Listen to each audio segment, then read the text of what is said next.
Let's just close by asking one thing that you think that the U.S. could learn from China. China is often perceived as a clean tech, clean energy leader, if not an innovator. What are some lessons that we might learn from the other side of the ocean that they're doing we could be applied here? I think the higher density living, especially, like our new generation of people younger people who wants to live in cities. San Francisco, a perfect example. So China, especially this last 20 years, has developed so many high density environment comparing to ours. So we have a lot of lessons that we can also learn from, we can look into what they have learned, and so that we don't have to make that same mistake again. Does that mean our in-laws have to move in with us? That would be another idea.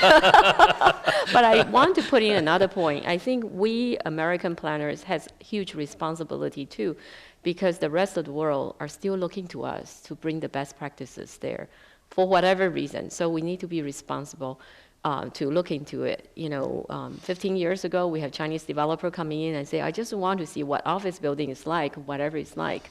What they have been doing the last few years, they want to see what is the next generation. What should I be doing now that I've got my modern offices?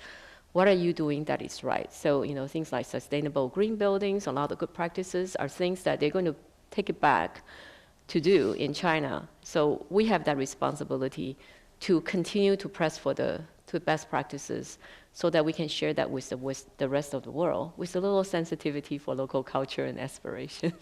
Jiang Lin, quick last word. Well, I think we can learn, as Ellen mentioned, that the high density and livability are not in contradiction. In fact, you can find many ways of living well and living together. The second part I think we can really learn from China is their approach to learning.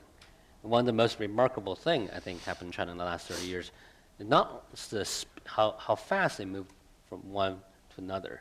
It's actually how open they are in learning about new ideas.